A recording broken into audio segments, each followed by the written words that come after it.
Hello, I'm Carrie Coogan, Deputy Director of the Kansas City Public Library, and we welcome you to our online signature event today featuring poet Patricia Smith. We are so happy you have joined us in partnership with University of Missouri, Kansas City, and this event is co-presented by the Carolyn Benton Chair at UMKC. Patricia Smith's roots in poetry trace to a blues club in Chicago, where she took the stage, quote, hoping that I had something to say that might reach someone in the audience. She has done that with distinction over a career that has produced 8 books of poetry, including her 2017 collection, Incendiary Art, a finalist for the Pulitzer Prize. It also earned the Kingsley Tufts Poetry Award, the Los Angeles Times Book Prize for Poetry, and an NAACP Image Award. Smith is the most successful participant in the history of the National Poetry Slam, winning the individual competition 4 times.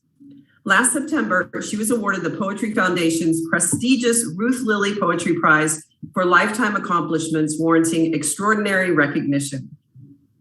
She teaches poetry, fiction, and African American literature as a professor at the College of Staten Island, part of the City University of New York system.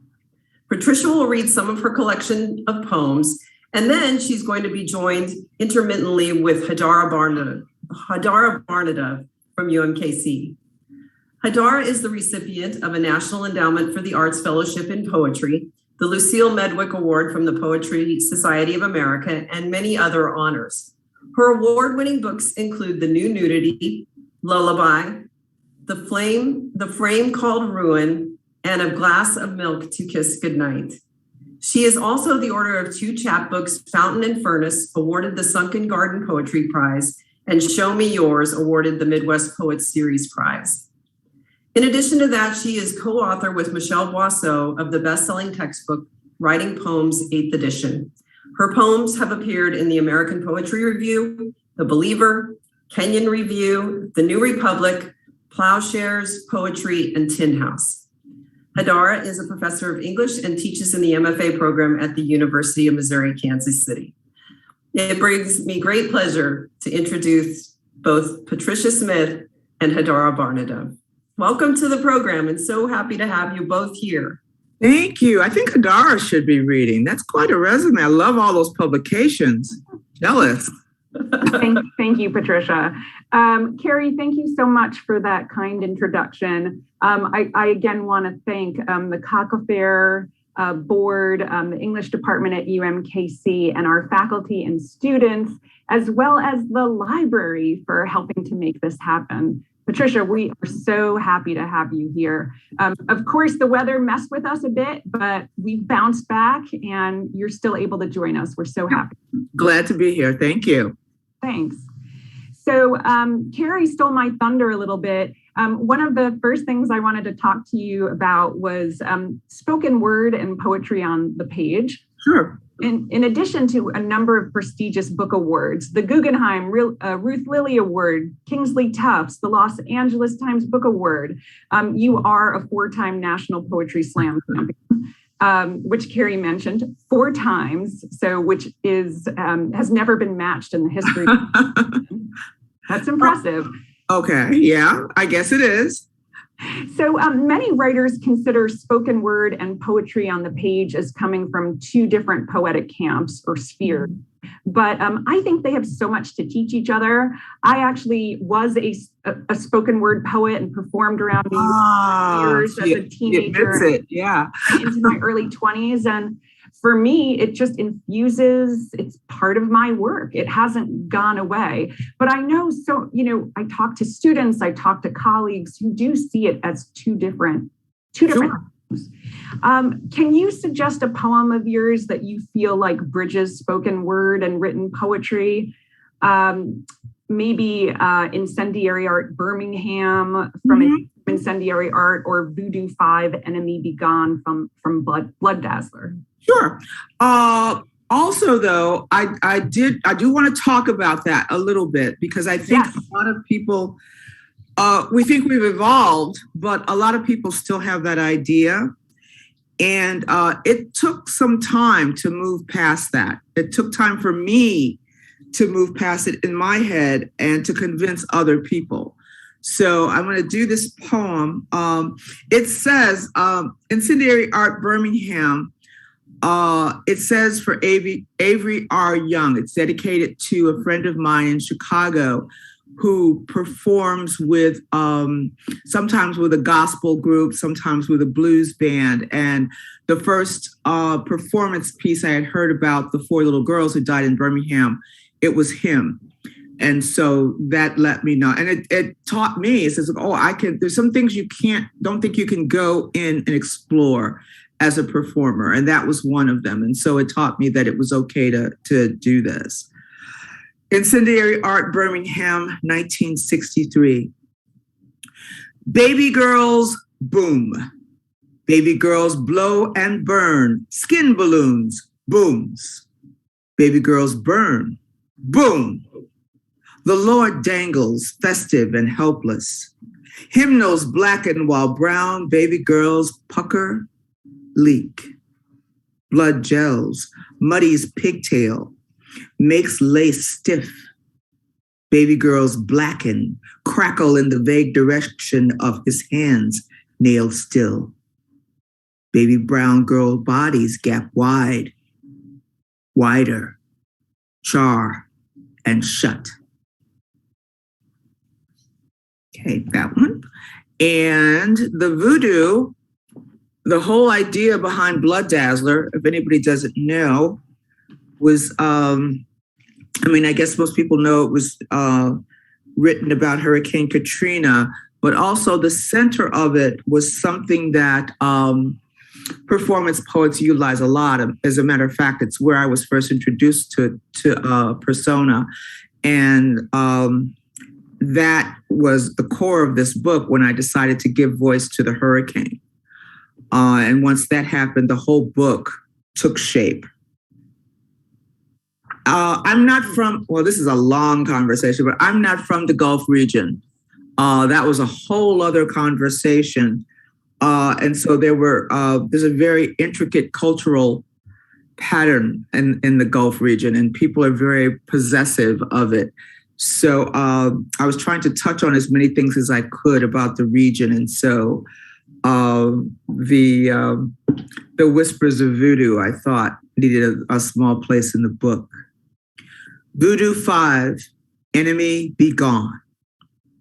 The storm left a wound seeping, a boulevard yawning, some memories fractured, a kiss exploded. She left no stone resting, a bone army floating, rats sated. She left the horizon sliced and ornery. She left in a hurry, in a huff, in all her glory. She took with her a kingdom of sacks and dream books, 100 scattered chants, some earth burned in her name, and she took flight, all pissed and raucous, like a world-hipped woman making room.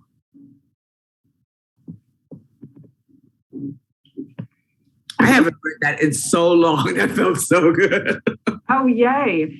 Thank you so much for reading both of those poems. You know, the visual I have when you're reading is just like fire streaking across or something. It's the first time I think I've read them on a performance like this, sitting down. Usually I think I need my body, the air to move a certain way through my body, but it was fine. It felt good. There is something about spoken word and standing up and using the body. It's not just the voice. The body is part of that, I don't know, delivery, performance. Yeah. When I teach, when I used to teach spoken word, I used to do that a lot more than I do now. But there would be, people would talk about stage fright, and they were talking about not having enough energy in their voice. And I said, you know, of course you're nervous and it's all here. And I said, you have to just kind of picture it moving up and out. And there's somebody in the back of the room, and they need to hear it if you whisper. They need to hear it if you yell, you know, and just think that there's one person in every audience who maybe there's a line that's inconsequential in your poem that's going to get them to realize that you're doing something that they can do, and they want to run home and pick up a pen, and you don't know who that person is. So you've got to make sure that the story you have to tell reaches everyone. And yes, it does help in terms of thinking of your voice as a powerful thing. Or I have this T-shirt I had on the other day said the voice is a muscle. And indeed it is. I love that. So can you say more about your relationship, the relationship you see in your writing between spoken word and poetry on the page? You had mentioned before you read that it was something you had to work out in your head, how those two ideas overlapped, and then something that you had to teach others. Well, I'm from Chicago, and Chicago at the time the slam was starting was a very kind of fractured literary landscape. There were the academics and there were these upstarts. And at the time, nobody knew much about the upstarts. It was the very beginning. And it was a place where, the one place that I went to most often, but they were popping up all over the city, was a place where you basically went to exchange stories. People didn't write at first for recreational activity. When there were people in the room who had something they thought was vitally important to say that day. And they knew that at 6:30 Sunday evenings, there was an audience sitting and waiting for it. So there were lots of poets. I just got through talking about this, whereas lots of poets that I know and love, I only saw once. That really wasn't their thing. They did it, they said what they had to say, and they disappeared, And so the stories just mattered so much more than what form they were in and everything. And so we began to hear these mutterings that what we were doing wasn't real poetry. Now, there were two things. One was, you get up and you're addressing the audience in a way that had never been addressed before, but also people had poems memorized.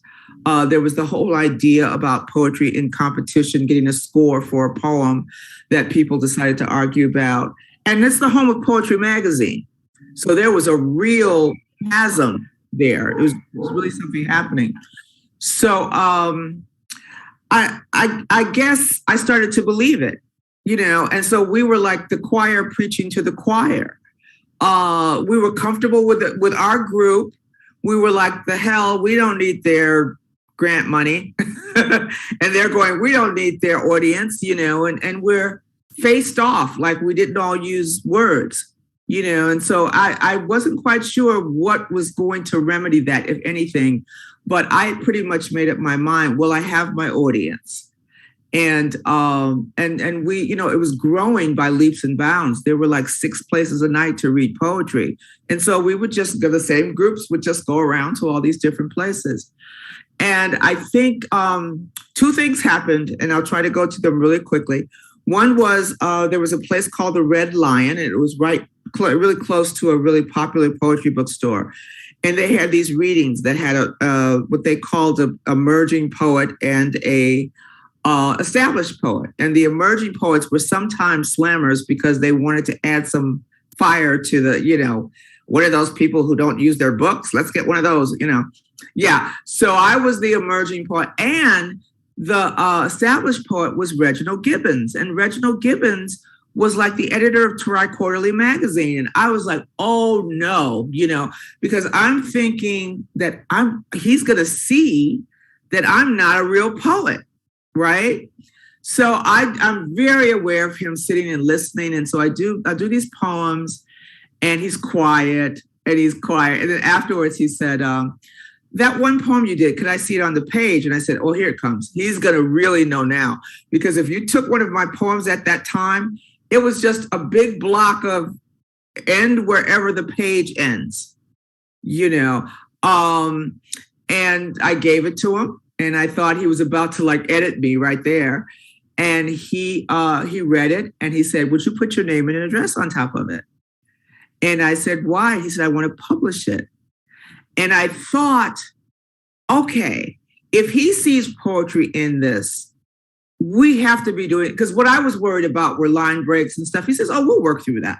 We'll talk about that. So I said, it's the story. It's the story, And the other thing was the same situation. I was the emerging poet. Sharon Olds was the established poet. Sharon Olds after we were reading was like she had discovered some new voice. And we were all doing this. It's just nobody was taking the time outside of our crowd to come and see it. You know, we told Joseph Parisi at one point, and he was like, I get, 7,000 poems a week at Poetry Magazine or something, and I don't need to go out and listen to poetry.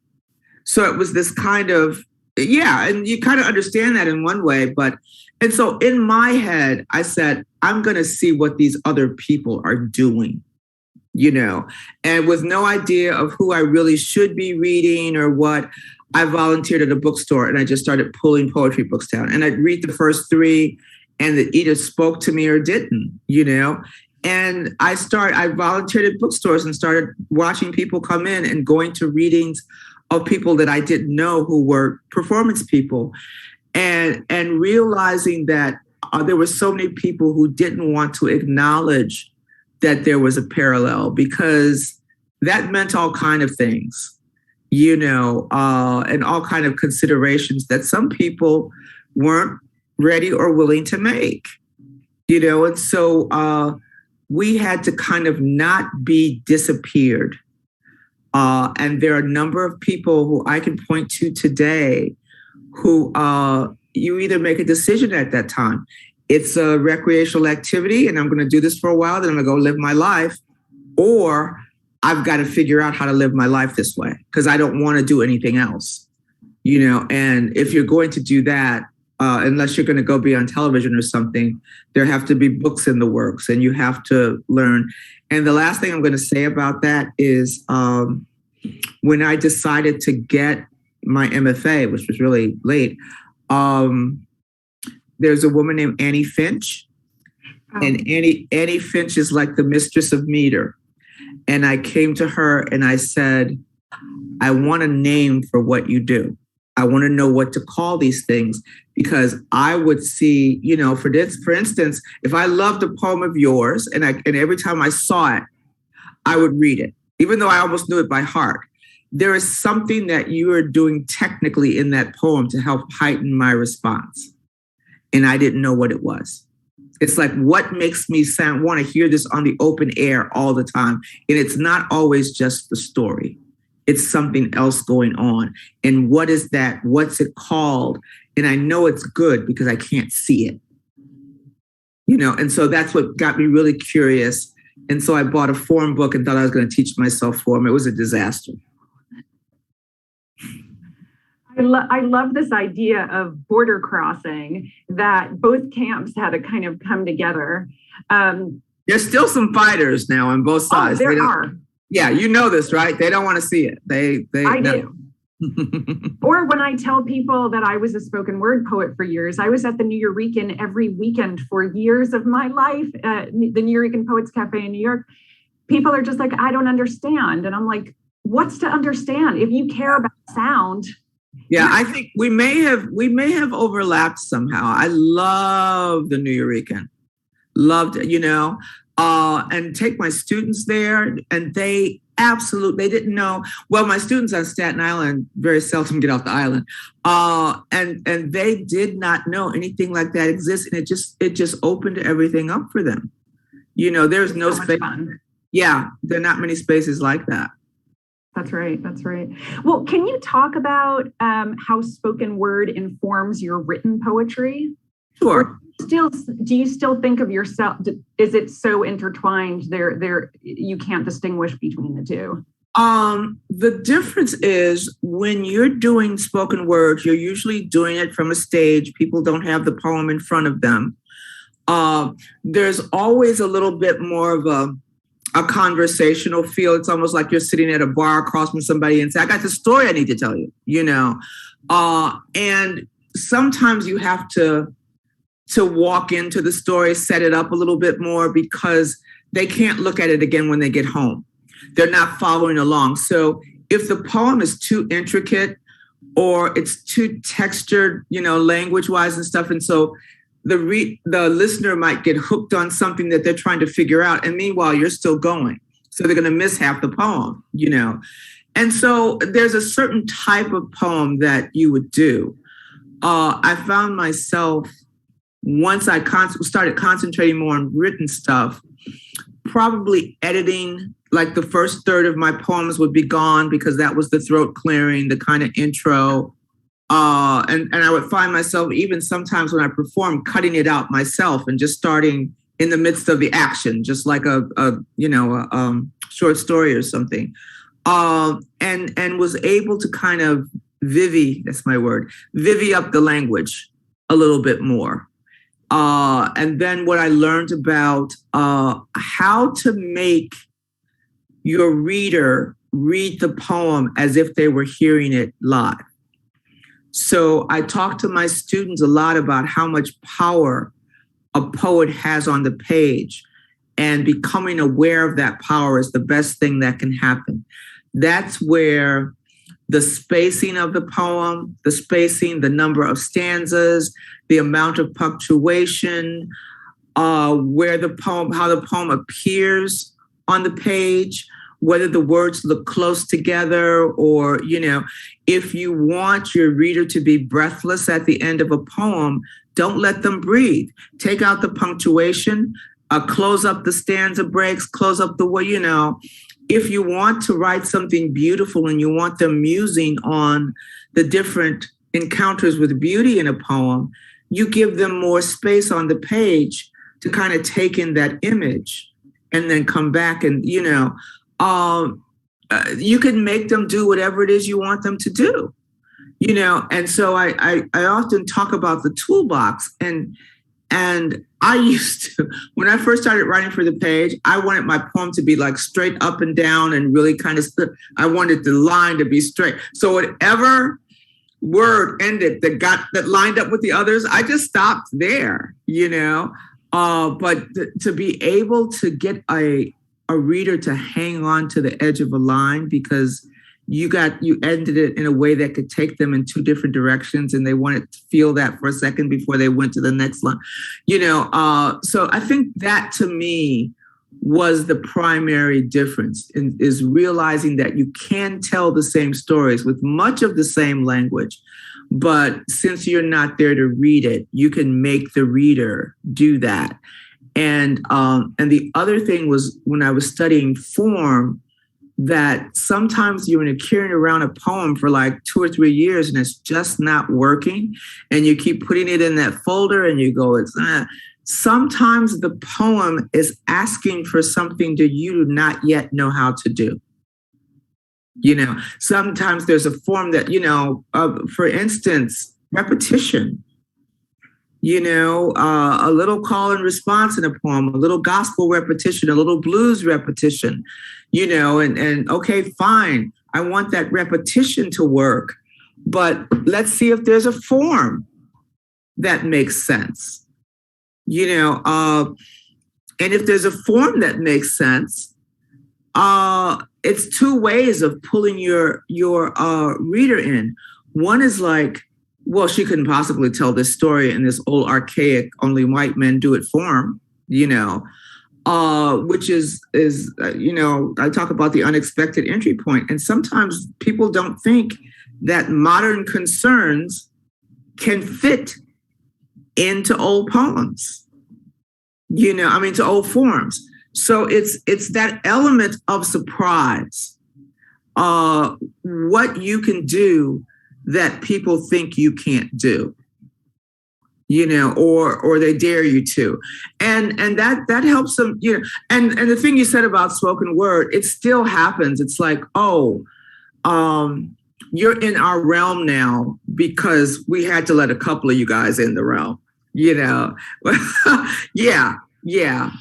One of those things. Yeah. So, I just let it ride. The best revenge is do whatever you do. I mean, a lot of people still introduce me as a spoken word person, and that's fine because if I'm about to do a reading, I want them to know that it's going to go farther than that. And people bring me in, and even we're talking about spoken word now, which lets me know that you probably have a lot of people in your school who are interested in spoken word. Yeah, are interested in spoken word. So I try to talk to both. I always try to talk to both camps. I want to make sure that the people who are in spoken word know that it can be a hard road to hoe because you have to kind of still change misconceptions. Yes, absolutely.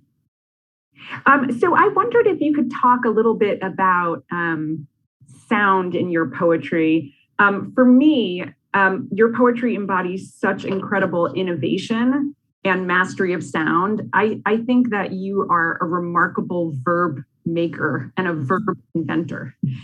When I read your poems, it's like I'm listening to jazz, a rock band, and a symphony all together. Motown Crown, which is a series of sonnets from your book, Should Have Been Jimmy Savannah, really comes to mind when I'm thinking about sound. I wondered if you could read maybe 8 a.m. Sunday, August 28th, 2005, from Blood Dazzler, and or as another option, Incendiary Art on page 9. And okay. I'm just like, audience, whoever's listening, if you just close your eyes for a moment and just listen to the syncopation, what is happening on the sound level. It's such a lush experience. Okay, I'll do the Incendiary Art one since I did a Blood Dazzler one. Incendiary Art.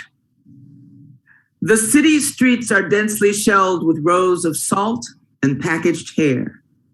Intent on air, the funk and crave of function comes to blows with any smell that isn't oil. The blare of storefront chicken settles on the skin and mango spritzing drips from razored hair.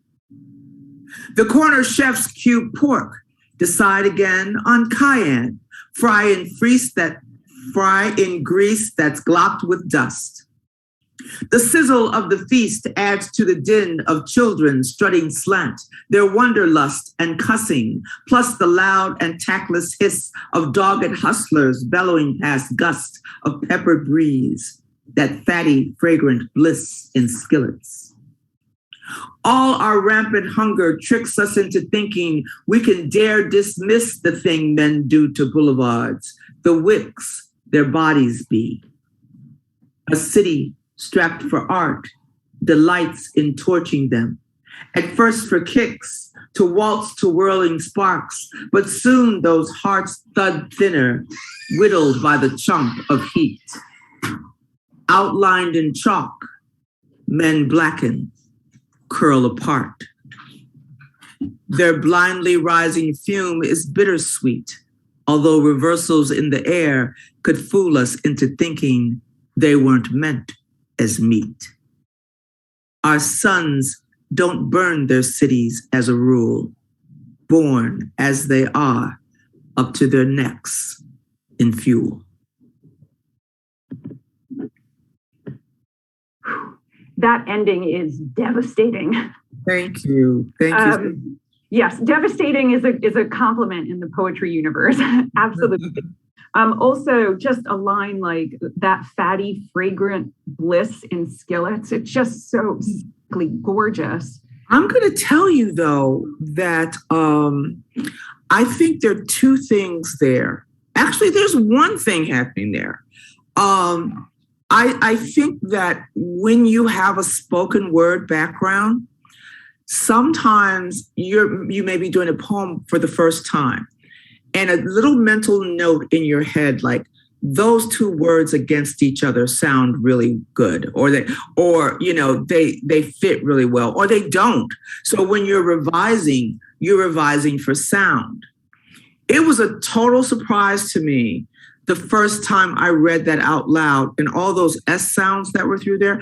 And I think that I kind of revised them in because I was used to, you see what I mean? The other thing is that that's a stage of revision for me all the time now. It's the first thing is story. So if the story's not there, I want to tell, the poem's not worth anything. you know. The second thing is language. It's like, if I've heard it, all my students can chant along with this. If you've heard it before, take it out. Okay. Even if it doesn't seem like it's important in the general movement of the poem, take it out. You know, you're not going to develop signature if you rely on comfortable language all the time, you know, and specificity and just, you know. And the third thing is music. And that comes from the spoken word thing. Not only if you can do a poem that tells a great story, that sounds unique in terms of how it presents that story, and then sounds great on the open air, you've hit it.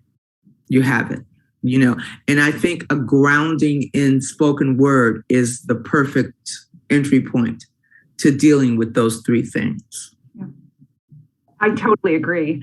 Can I ask, are you a musician? How has your relationship to music informed your poetry? And I feel like you've touched on it already, but do you play guitar or piano, or are you a bass? I feel like you're a bass player. I'm just making that up.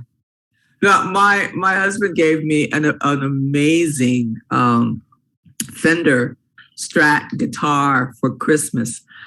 Signed by Buddy Guy. One of my favorite blues artists. I cannot play a lick, but I'm thinking about I should learn. I used to play a flute in high school. I bought one recently because I thought it'd be fun to deal with at home. I don't really play an instrument. However, I have, and I wonder if this is going to be too hyperbolic, probably not. I have one of the world's best musical memories. In terms of lyric, and people don't. I grew up an only child, and I used to take the radio. This is going to really age me. A little radio with the antenna that you would pull up, and you put the one little bud in your ear. You know nothing of that, but some people will. And I listened to it all night until the radio station went off the air. And the African American station went off earlier, and then there were stations that stayed on all night, and they were like the top 40 stations, right? So my husband tells me, he said, we could make money. We could just drive across the country, stop in these little towns, tell somebody to put a quarter in the jukebox, and bet them that you can sing the song. So all kinds of stuff. I know Beatles, I know Stones, I know New Colony 6. Carolyn Forche and I love Neil Diamond. We sing Neil Diamond all the time. I, of course, love everything that ever came through Motown. Everything, you know, kind of a real Motown baby. And if you think about Motown songs, if you listen to the Temps or the Miracles, they had rhyme schemes. They told stories. They didn't hit one line and repeat it like 50 times. You know, each song had like 3 verses, and it went through a whole story. And so I grew up listening to that. And so I think there was some element of a story's rhythm that I kind of internalized through that. And I absolutely love music. So the one thing that you might see on my bio at some point, the place where the Poetry Slam was in Boston, there was a blues jam on the upper floor, and the poetry was on the lower floor. So we'd always hear just enough of it, you know. And every once in a while, I would hear this vocalist, and the first couple of times I heard him, I thought, that's the jukebox. They're taking a break, and that's the jukebox. And then one time I heard him stop in the middle of what I thought was a song. And I went upstairs and I said, who in the hell? And it was this guy named Philip Pemberton. And I just went up and I said, we're going to work together. I don't know, because the cool thing was, coming from Chicago, the idea of collaboration wasn't that far-fetched. But what we did in Chicago is like somebody would, oh God, I can't believe we did this, would make like a tape on a boombox, and that would be your background music, and some of it would play, and then you'd hit the pause, you'd do some poetry, and then you'd hit it again. It was so low tech. But But I So thought it amazing. was great to work with this live musician because I always, and I'll give you poems, I told him, and you give me music, and I'll write poems to your music, and So if you see on my really long bio that I toured with a blues band, we had our little blues band. And we did that. We read at Georgia. We did a set at Georgia Tech. When Tom Lux was alive, we came there, did that. And we have a little CD somewhere. I have to find it because somebody else asked me. They said they wanted to hear it. But that gave me the experience of working with musicians, and that's something. And you probably know this. Poets are always ready to collaborate. Let's put on a show. And as you get older and your collaborators get older, they need money. It's no longer, let's go in somebody's basement. You work with musicians. It's fun for like the first 2 times, and then it's like, I've worked with dancers and things like that. So the collaborations have kind of a higher stake. But I think people who enter through performance tend to think of stories as being told in a lot of different ways. Stories being told through dance, stories being told through cinema, stories, and a little later on, we did Blood Dazzler as a dance theater production at the Harlem Stage in Harlem. We were there for a week. And there was a woman who danced the role of Katrina, who had taken leave from dancing in Wicked on Broadway because she really wanted to do it. And I'd never in my life thought that something I wrote would be embodied that way, and to me, that was the perfect result of a collaboration. They didn't just, I think writers tend to hand over their work because they're so in awe of dancers, or they're so in awe of musicians, and go, here, make magic, Here, even when they brought in a new dancer who was just not even a major dancer, but they would sit me down with this dancer, and the dancer would talk to me about writing the book and the story and how they see it and how I see it. So I was never out of the loop. So now that I have that under my belt, I'm trying to learn more about how money works in this realm, so that maybe we can figure out some way to fund it and then have it travel the way people told us we should do at the time.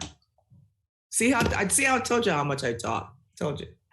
Oh, and I told you I'm from New York, that I'm from the city where everyone talks too much. Everyone talks. Yeah, we love it. And it's just a pleasure to listen as well. I'm writing all this stuff down. It's actually frustrating to be interviewing you because I just want to take notes and be a student. I wondered if you could talk a little bit about poetic forms. So I will confess that I'm actually teaching a poetic forms class. And your agility as a poet is astounding. So you're writing sonnets and tankas and sestinas and ghazals, as well as free verse poems. I know you also edited a book called The Golden Shovel Anthology, New Poems Honoring Gwendolyn Brooks, which incorporates lines of poems from Gwendolyn Brooks into new poems. I know that so many writers identify themselves as a free verse poet or as a formalist or a neo-formalist, while your work, I feel like sort of like the spoken word and the poetry on the page, your work goes right across that for me. So you're working in forms, but you're also innovating.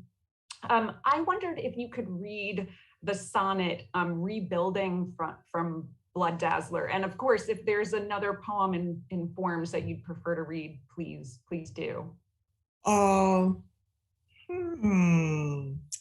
Okay, let's go. What page is Rebuilding on? 70.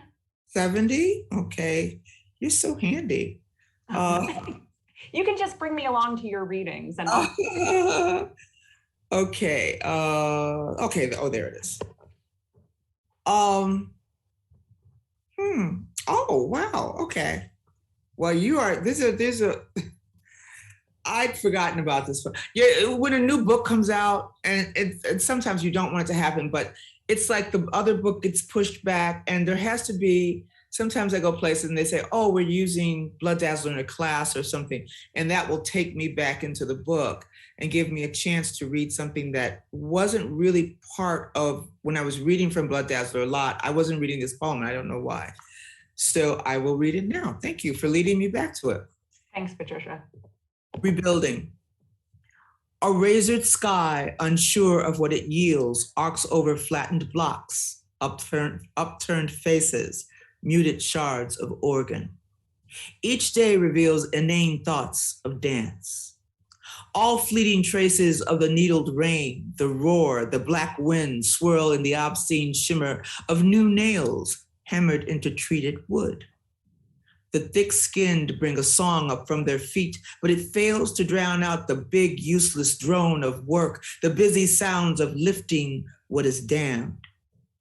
Paint the rubble pretty, hues gone berserk with dry hope.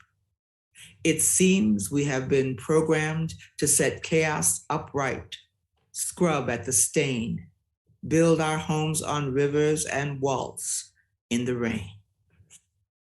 All this stuff feels so good in my mouth because I haven't tried it on in so long. It sounds marvelous in the ear as well. Oh, thank you. Thank you. I would, if I'd known, I would have every student I've ever had tune in, because when they write their sonnets and we go through and jamming, please, oh God, and jam, don't put those periods at the end of every line. And then they got it. They're going through, they're flowing. And they still, when they read it, stop at the end of every physical line. You know, yield, you know. So I understand when I first started writing form, I would to name all my things sonnet. You know, I wanted you to know how hard Sestina, how hard I worked. It's hard to get to work that hard and get that payoff. And if you read it well, if you've written it so that the word, you know, they're not, if the words aren't that big of a deal, it just keep pushing you on. You'll hear when I talked about knowing that the poet had done something technical, you would hear a kind of the ghost of it, but not really be able to figure out what it is, you know? And I love that. I love that. It's like when people don't know it's a sestina because the repetition of the words makes sense.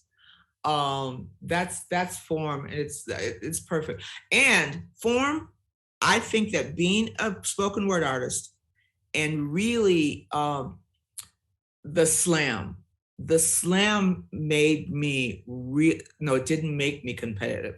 The slam revealed to me that competition was something I could be driven by. So when I see a form, I'm trying to say, okay, I know the first thing I write is going to be so obviously that form. How do I lift it up and hide it at the same time? You know, or what can I add to this? You know, I tell my students, the end of the semester, everybody should be able to throw a paper in the middle of the table with no name, and we should know who it is, okay? Because of the choices they've made through the semester. And if they get better at those choices, they get closer and closer to signature, you know? And if one of your choices is, I'm not gonna let this language and this story rest, or I wanna do this traditional form, but I wanna do something else to it, you know? I wanna, because for so long, especially writers of color, were told that the forms didn't actually belong to them, you know, and that I think the idea that that was poetry relegated to the dusty bookshelves was kind of pushed to keep people from accessing it or being interested in it, you know. And so and the idea that not only has it been accessed, but we're just reveling in it, you know, and making it something, you know, and kind of making it our own in any way that we think we can do that, you know. That's why I love that Terrence came up with the idea of the golden shovel, that it was paying tribute to Gwendolyn, that it's now become a form in that you can now use it you can put a line of your own or someone else's down that side, whatever you want to say. And it's been a lot of fun watching that. It so easily went into schools and things too. It's been a lot of fun watching that become a tried and true form now that people are teaching. And it came from Black folks about Black folks, and that's been fantastic to see. And that's Terrence Hayes. I'm sorry. But I don't know. A wonderful poet to the audience who might not be. Check him out. And we also, in my Poetic Forms class, looked at Jericho Brown's duplexes, which grew out of the sonnet, but then, took on the blues and the villanelle and became, so yes, new poetic forms are being created all the time. Yeah, and anyone can do it. I mean, right. You don't have to wait for a so-called established poet to do it. And I don't even know what an established poet is actually.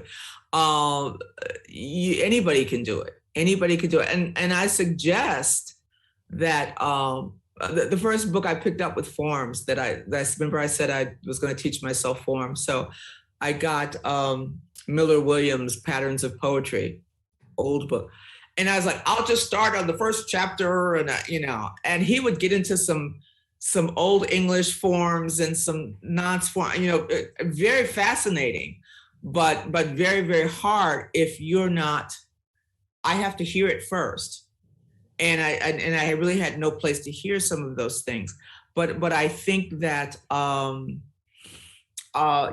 Jericho did that, it's like, and once again, his name will go down in history as the creator of the duplex, Afar Weaver and the bop, and it's just, and I would, that's one of the challenges. That's one of the challenges, or even taking a form that's really well known and doing something with enjambment or spacing so that it doesn't look like that, but it still has the elements in the form.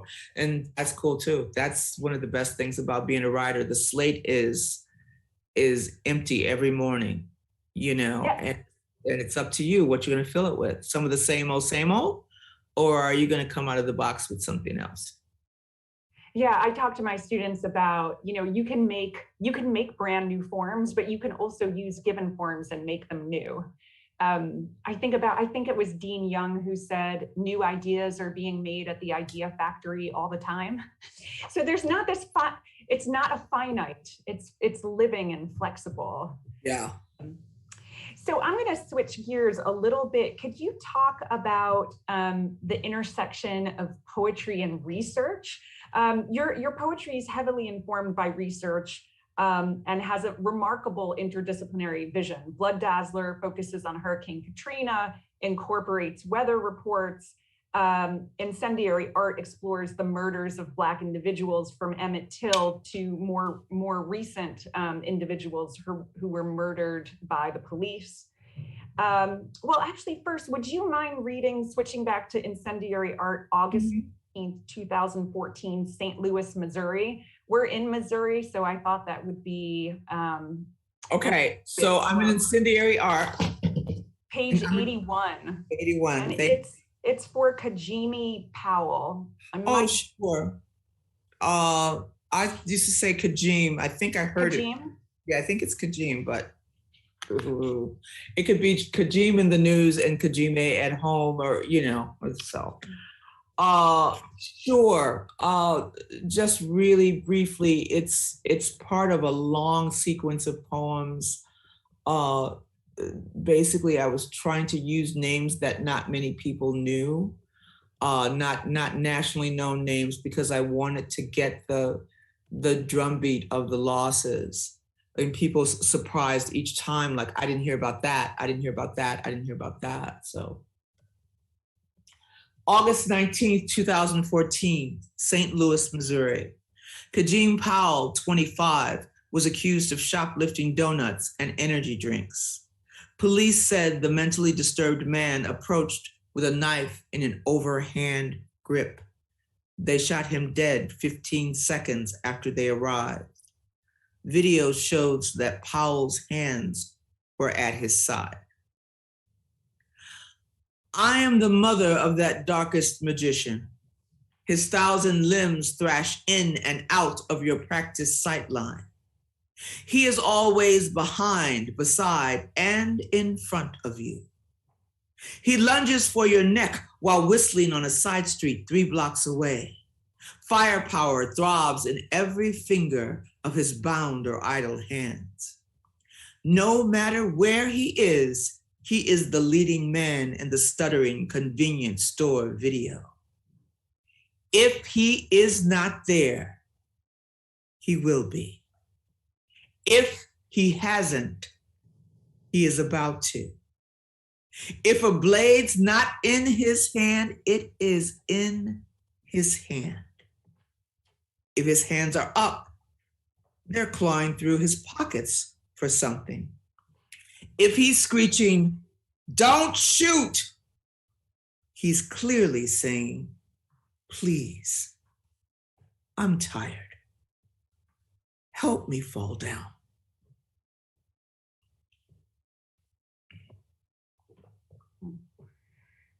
Another devastating poem. I'm just gonna, I don't know if people can see this, but I'm gonna hold this up. This is one of those poems where I feel like the poetic form does a lot of work. The reading, of course, is gorgeous, but there's this kind of shooting back and forth on each side of the page that also kind of electrifies the poem visually. Can you talk about your process for incorporating research? So, I talk to my students about, there's this idea of poetry as the confessional. So in some ways it's inward looking. And when I think of your work, I think of it as outward looking, engaging in the world. Can you talk about incorporating research? What about the research draws you, and then how you incorporate it into the poems? Well, it's gonna be a pretty low level of research. And one of the reasons was to talk specifically about Blood Dazzler. So I did not set out to write a whole book. I wrote the poem, the first poem I wrote was the poem 34, but for another reason. I had, when I was young, I had an aunt who was dying in a nursing home. And they had portioned out her care to different people. And I was too young. I mean, with no preparation, they just said, this is your shift to sit with your aunt. And she was so unlike the woman that I knew. This God-fearing woman was throwing meals against the wall and cursing and, all kinds of things. And it was very strenuous. But when I wasn't with her, when she was sleeping or something, I would walk around. And there were certain types in nursing, every nursing home I've ever been to, my mother's in one now, it's the same types.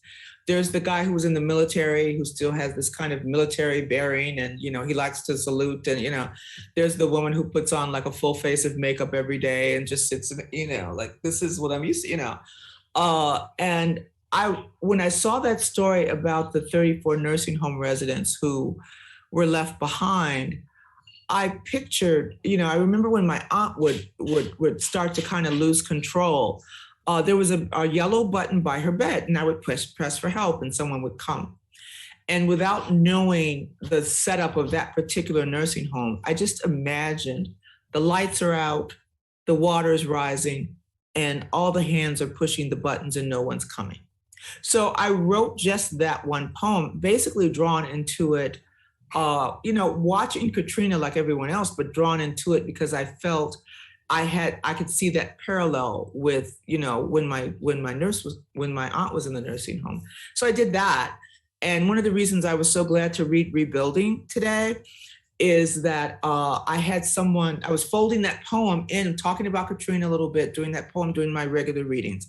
And they would say, there was a woman in one of the audience who said, well, they had Mardi Gras, because they did, idiots. They had Mardi Gras right after, Katrina was, in August, and they had Mardi Gras that fall, and it was not by no means time to do anything like that, but they did enough building just to make Mardi Gras possible. And 2 miles in either direction, there was no power, And so I got kind of really upset that people just wanted it to be over. We are America. What's the next thing? We're tired of seeing, people of color being lifted up in helicopters, and we're tired of seeing the X's on the houses. And they weren't thinking about, well, maybe they were thinking about the human toll, but the human toll didn't look like them or wasn't in that same class. So it was like, enough bad news. Let's do something else. And so I, still not thinking about doing a book, I started to write more poems.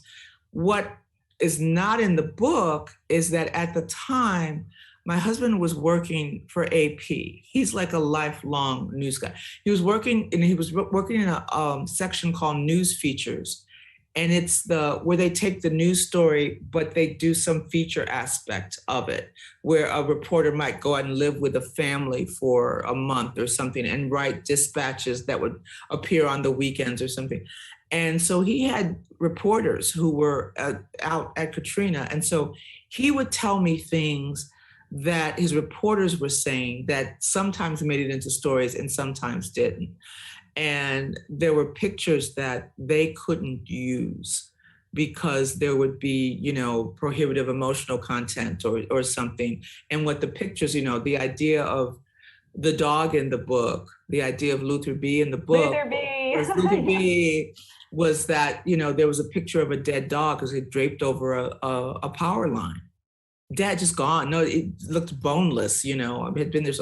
So it made me, who at the time did not have a dog, made me realize how many people were saying, I'm not leaving. And, I can't take my dog, I'm not leaving. And how many people had pets that were members of their family. And I couldn't do the book without paying homage to, and so a lot of the ideas were coming to me that way. But I also knew I'm not from the Gulf region. It's when I talked about the tapestry being very intricate and that people hold on to it tight, and it would be very easy to be seen as an outsider. I knew there were a lot of poets, essay writers, novelists, who were from that area who were going to be working on things. And we all witnessed, this is a long conversation, Hadara. I'm telling you, this is like, we all witnessed it in the same way. Some of us close, much, much, much closer than others. And if you put my story, Natasha Trethewey's story, Raymond McDaniel's story, anybody else who wrote about New Orleans at that time, then you've got the whole picture. But the people I represent are the people who watched it on the news and television and the papers and didn't get any closer to it. And if you are, I used to have, I'm gonna try to go this real quick because I think it's important. I used to have question and answer sessions, would insist on them after every reading, because if somebody was there from New Orleans and they wanted to say, that doesn't ring right, I wanted to hear it. I wanted to have that. I wanted to be challenged, and it didn't happen, And finally, around the bar at AWP, where so many things happen, someone said, oh, my husband works for the Times-Picayune, and we talked about you. And I said, well, what did you talk about? Well, we talked about that you weren't. I said, did you talk about any of the poems? Well, no. Why not? Silence. I said, were they good? Did they ring true? Was there anything you had an argument with? No. And I think the problem with exploitation, things like that, is so many people say, well, I'm a writer and I can witness anything I want. No, you can't. You can take it on, but you have to be ready to be challenged. You have to go into it expecting to be challenged. And when you're challenged, you got to have an answer. Okay, so that whole argument, and it happens with so many things, so I'm gonna shut up now. No, I think that it's fascinating. There is this idea that you have to stay in your lane as a writer. You can only write about your own experience, but we're writers. What's the imagination? If you're gonna say you talk about the poetic eye, and the poetic eye has to be the best at witnessing, the best at scene setting, the best at, the ear has to be able to listen to everyone. You have to, and then you say, but when you sit down to write, if you didn't experience personally, you can't write it. How many things, just reading the newspaper, that's like, it's just terrible. It's terrible. It's like me saying that if what I'm about to write about didn't happen to someone that looks like me, and even that's too close, you weren't there, you did, then I can't be a writer. I can't be a writer. I can write about, and I think I've done that. I've written about my own experience. Jimmy Savannah was mostly all that, but the whole idea of, we're going to hell in a handbasket now because we can't talk to each other. We don't listen to each other. We know nothing of each other's lives. Okay, I can write about my life and show it to somebody who didn't grow up where I should, and I have to give them permission. Say, what's that? What is that life like? Let me see if I can get close to it. I might get pissed off, but I certainly welcome them doing it. So yeah, I'm thinking that it's at AWP or someplace sooner or later. There's got to be an explosion about like this, because people are so adamant on both sides of it. But it strikes me as being very funny that it's writers, creative writers, having this discussion. That's part of our job. But you can go into it saying like it's your God-given right. Saying it's part of your job is one thing. I'm a writer. I'm supposed to go into everybody, that you don't have to explain yourself because you're a writer and you've given yourself these powers. You can't go striding into someone's life saying I'm a writer, so I know exactly how this is. You can explore it and then make sure you give room for the people that you've explored to tell you either how badly you screwed up or how well you did. Yes, it's so important to have readers you can trust who will I've written on your DVD. I back down on and put away in a kitchen drawer and probably will never look at it again. That's right. So I wonder, you had mentioned the poem and 34. I wonder if you would be willing to read it, and then we'll have to come to a close. Okay. But you have time for the whole poem? I think we're okay. It's a long poem. It is, but it's remarkable in terms of a persona poem. So a poem written in the perspective of someone obviously not the poet. And you had talked about, going to nursing homes, and how somehow you collected those personas, and then as a child, and then perhaps years later. Never forgot it, because I was so fascinated by old people, and the fact that they have lives and they do, Yes. And exciting lives before. And I'd never seen people who were close to dying, and their attitudes toward dying, so it was fascinating. And so it's something that a memory that you kind of take along, and then seeing that cycle and then watching it with my own mother, so, and the little tiny thing, we talk about persona. This is like a camera moving around the room. Okay, so it's this bed and then maybe this bed, and okay. St. Bernard Parish, Louisiana, September 7th. 34 bodies were found drowned in a nursing home where people did not evacuate. More than half the residents of St. Rita's nursing home, 20 miles southeast from downtown New Orleans, died August 29th when floodwaters from Hurricane Katrina reached the home's roof. 1. I believe Jesus is hugely who he says he is. The crook of an arm, a shadow threatening my hair, a hellish glare beneath the moonwash, the slapping storm that wakes me, the washing clean. 2. The reaper has touched his lips to my days, blessing me with gray fragrance and awkward new skin. What makes the dust of me smell like a dashed miracle, the underside of everything? What requires me to hear the bones? 3. Before the rain stung like silver, I had forgotten me. My name was a rude visitor, arriving unannounced, always without a gift, and then leaving too soon. 4. If you knew my alley, it's stinking blue. If you knew dirt gritted collard greens and salt pork slick and doused with Tabasco, then you knew me. I know that you have come with my engine and the rest of my skin. You will rise me. 5. Son don't rise, daughter don't know enough to dial a phone. It gets harder to remember how my womb folded because of them, how all of me lumbered with their foolish weight. You see what they done? How hard and sweet they dropped me here. 6. Clumps of earth in the rising and me too weathered to birth a howl.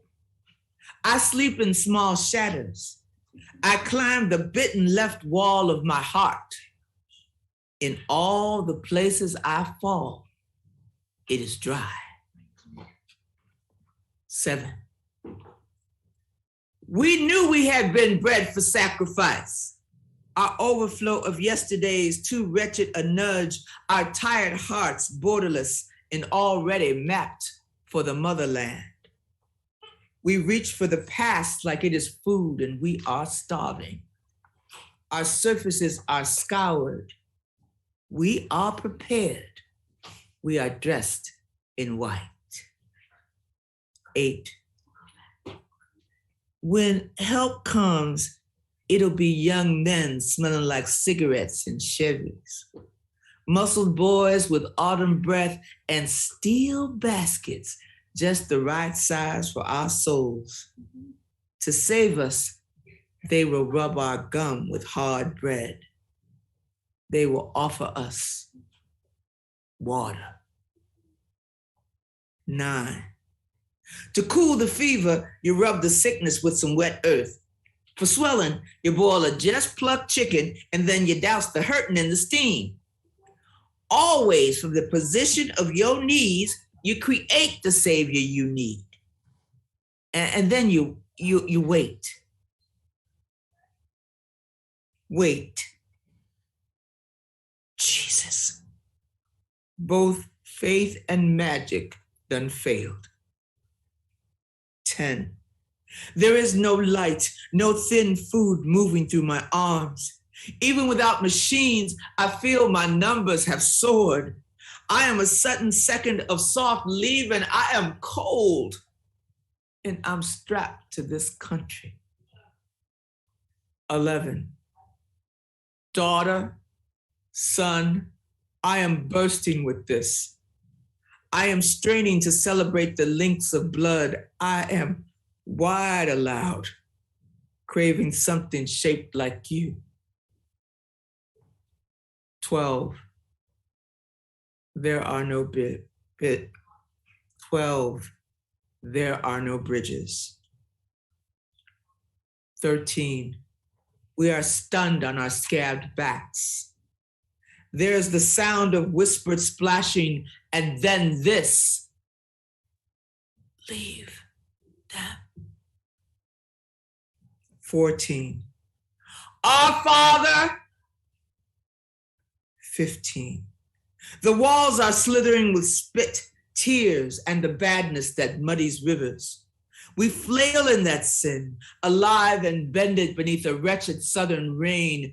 We sip our breath from that filthy ocean. only some things float. 16. I ain't scared of no wet, no wave. I done seen this. God is in all houses. Just balance the huge noun of him on your tongue. 17. Wait with me. Watch me sleep in this room that looks so much like night. I'm gonna wake up, I swear it, to some kind of sun. 18.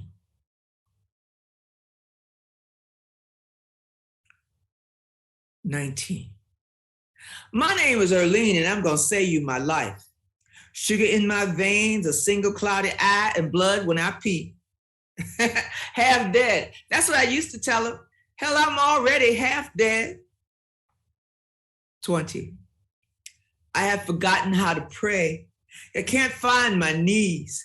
I want the man with my needles. I want that sting, those silver holes in my body. I want my needles.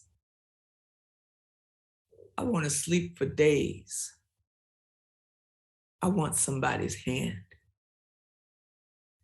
21.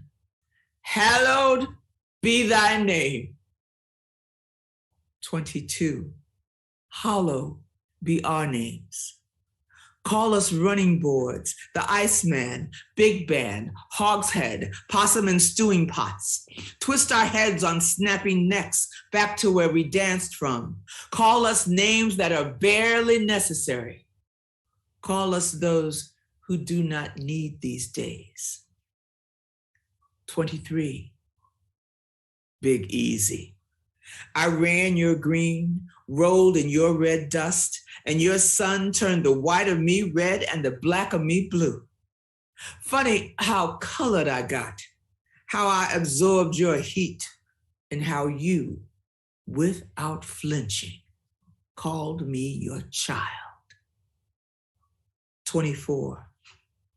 God, we just need your glitter. You know, those miracles, the ones you do for just no reason at all. 25. I fight the rise with all the guitar left in my throat. Old folks got shit to say, ain't got but a little time to say it. We don't never die quiet.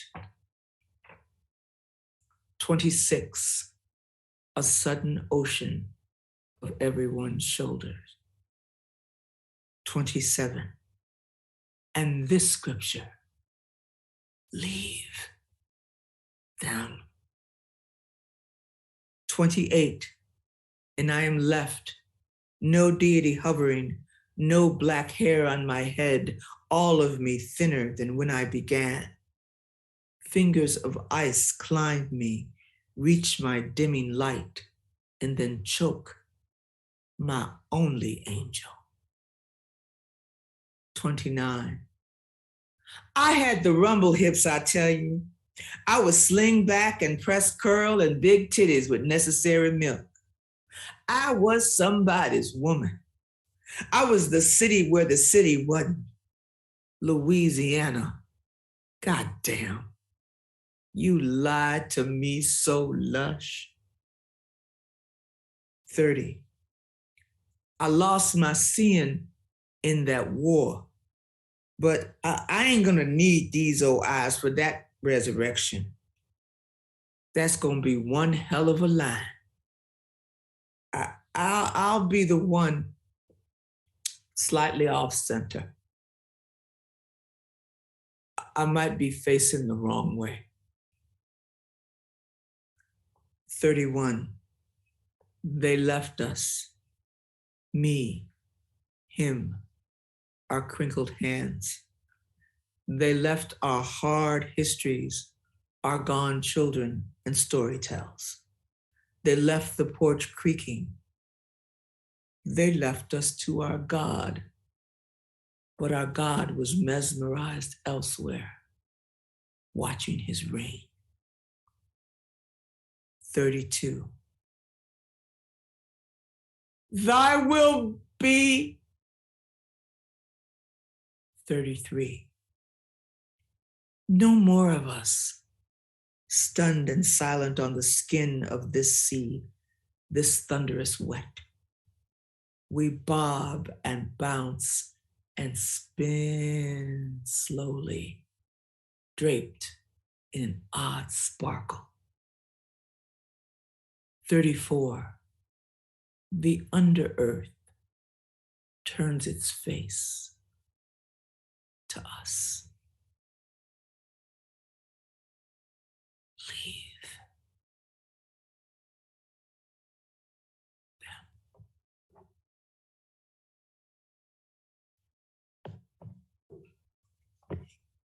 them. Thank you so much for that extraordinary reading, Patricia. You are welcome. Thank you very much. Well, we're just about out of time here today, but what a pleasure to speak with you and to hear you read your poems. Thank you so much for joining us. Thank you again to the library, to the Cockefair board, and UMKC's English department. I'm glad we were able to make it happen. Me too, Patricia. Thanks so much for joining us virtually, and good night. Thank you.